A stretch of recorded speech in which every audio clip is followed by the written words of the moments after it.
So what we're going to do now is work out some problems using either the Bernoulli or the energy equation. But pretty much I'm always going to write the energy equation down, and we can always simplify it to be the Bernoulli equation. So here we have a nozzle. So this is just a nozzle.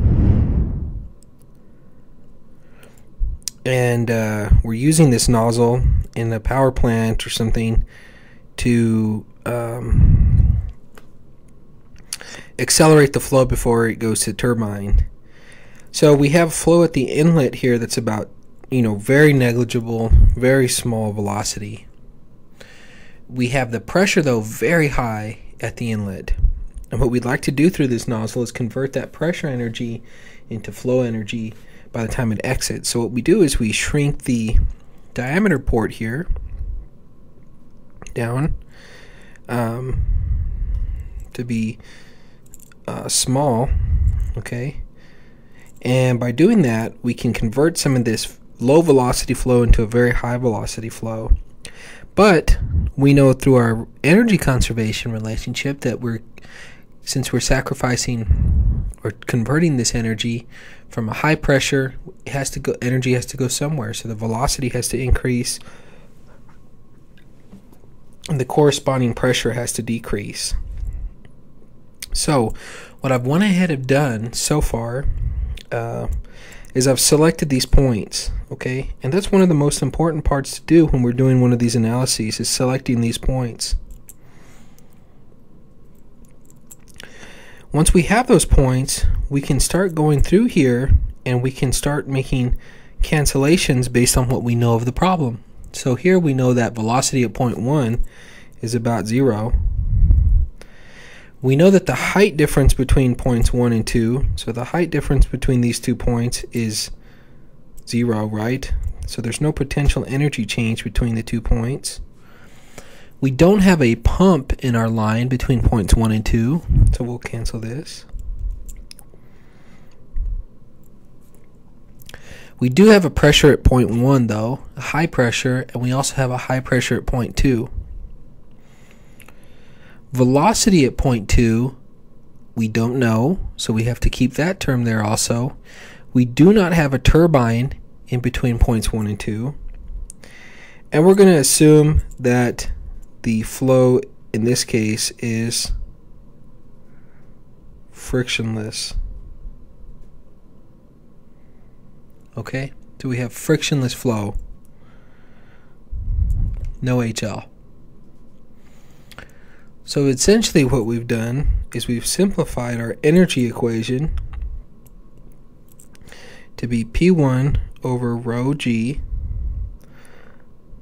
equals to P2 over rho G plus V2 squared over 2G. So you can see here we can cancel out these. Every term has a gravity. If we multiply by gravity, gravity should all go away, so we don't have to mess with that. Okay. Now let's give this some numbers. So P1 is 800 kilopascals, so we could say that's 800,000. And let's say the working fluid that we have is water. Okay, so let's say this is water. We know that the density of water is 1,000 kilograms per meter cubed. Okay. Pressure at point 2 is going to be given. It's 100,000 pascals. Density of the working fluid is water. V2 we do not know. And we can solve this equation. Let's see, what does this come out to be? 2 times 700, so V2 is equal to the square root of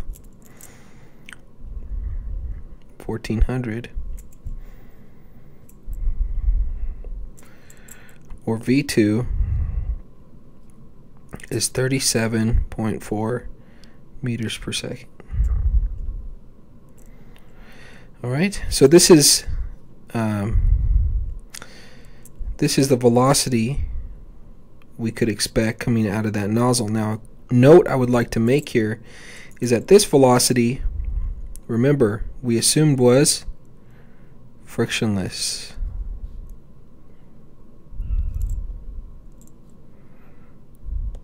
And we assumed that we had no heat transfer. So it was adiabatic. Okay. And we made some other assumptions too. Basically what I'm trying to say is that this is the maximum velocity that we could have. And this is kind of a theoretical check that you could have. So theoretical for the actual flow in the system. So if you were to look at this system and you were to measure some, so if let's say you went to your company and you measured the velocity coming out of here, you would have to, or you could kind of know what the theoretical limit of that flow coming out of that nozzle is. It wouldn't be, you know, it shouldn't be higher than 37.4 meters per second since the we made these assumptions. So it gives you a baseline and something to check with, and also a design tool for you guys to use as you're looking at these type of problems. So let me do another one. So let's say we have water here again. So we have water it's in a pressurized tank. Okay, so this time the tank is pressurized.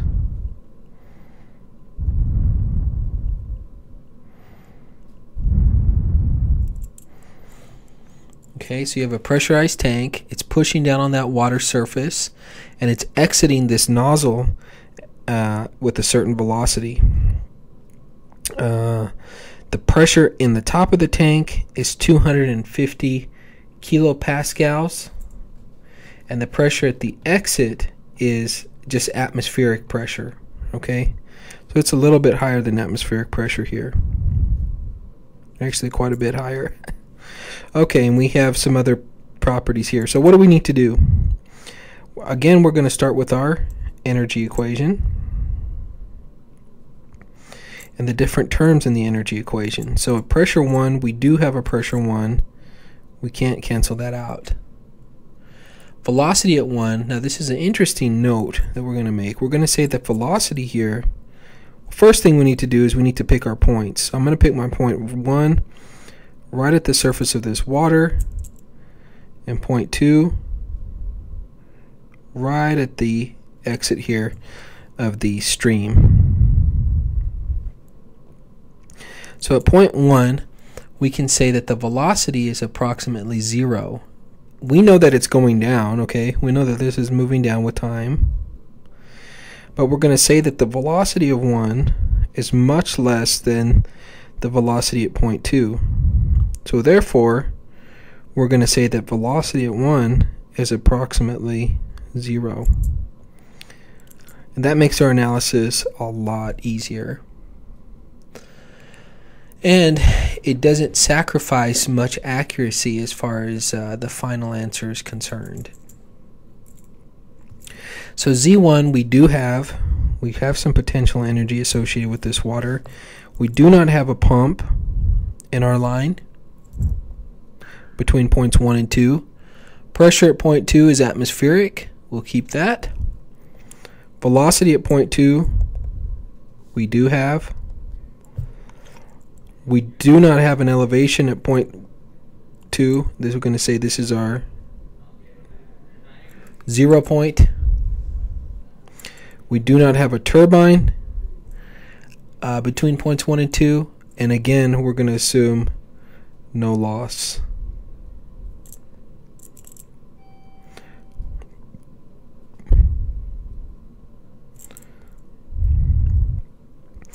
All right. So P1, let's look at the pressure at point 1. So the pressure at point 1 is 250,000 the density of the water at point 1, right? So we're interested in the density of our working fluid is 1,000 times 9.81. Our elevation here is 2.5 meters. Pressure at point 2 is atmospheric, divided by 1,000 times 9.81. Velocity 2 is what we're trying to find.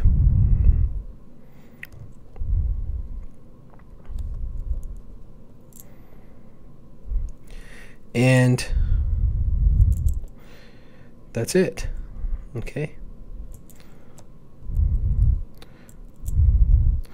So we can easily now solve for velocity at point 2.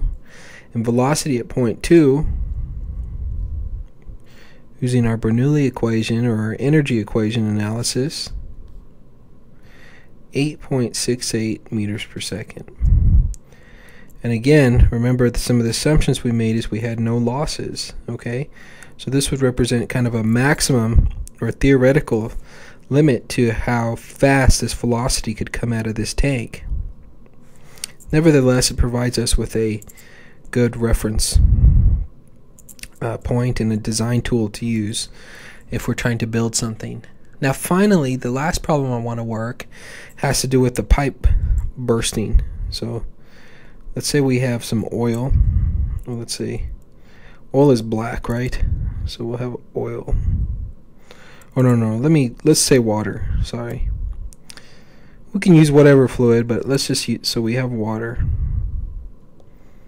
Okay. The water is passing through this pipe. So water.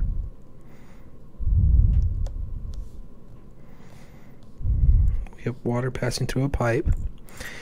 And the pipe burst. So it's winter. And the pipe burst, okay? And all of a sudden we have all of this water pouring out through this hole here in the pipe. And it goes up 42 meters. The question in this problem is, what is the pressure inside of the pipe? So what is the pressure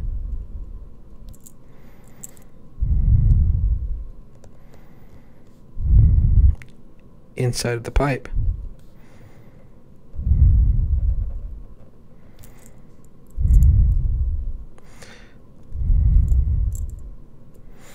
That's our question.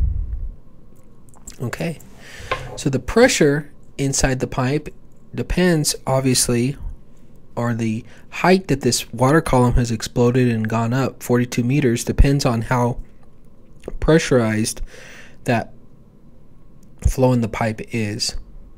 So let's go ahead and calculate what that pressure is. Now the first thing we need to do is select our points. So obviously I'll select point 2 up here where the velocity is 0. That makes our analysis much easier. And point 1 I'm going to select right underneath, inside the pipe, since that's where we want to find the pressure, and right underneath where the flow starts coming out of the pipe. So I'll just right underneath there, that hole. Pressure at 1 then, we don't know.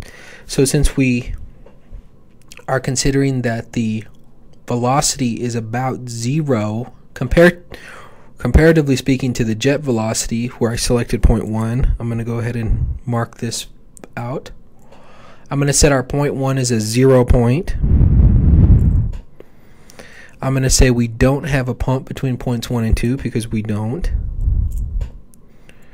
Pressure at 2 I'm going to say is atmospheric pressure. Okay, since the pipe burst. The pipe burst and it was released into the atmosphere. Okay, and 1 atmosphere here just represents our regular atmospheric pressure that we could expect.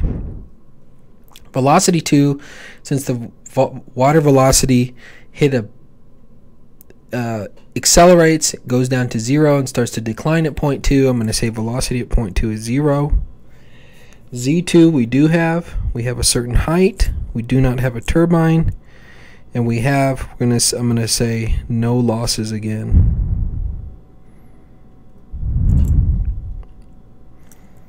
Okay. So what's our equation here that we're going to deal with? P1 over rho g is equal to P2 over rho g plus Z2.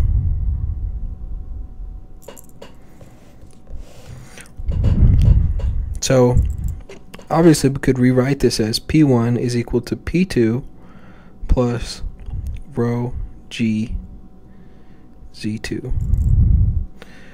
Pressure at 1, we don't know. Pressure at 2 is atmospheric. We'll just say it's 100,000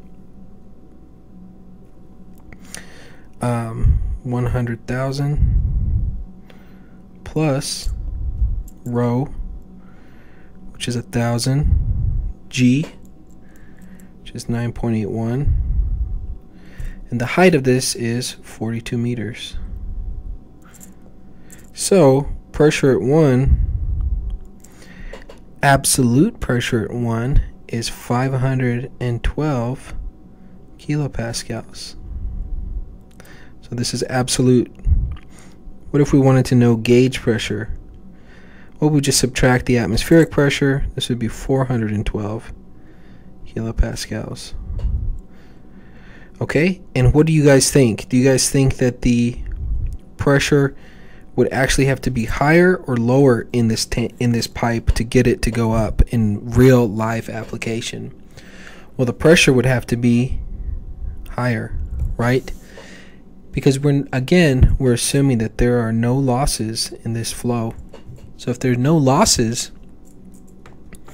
then we're going to require more energy to send this flow up. But at least you could get a quick calculation. Your boss wants to know what the pressure is. You could get a quick calculation to determine what the approximate pressure is inside of that pipeline, so that at least you know what you're dealing with, and you know you would need to you would have a little bit more pressure than that in order to overcome some of the losses. So we'll start our final chapter in our next lecture, where we talk about conservation of momentum.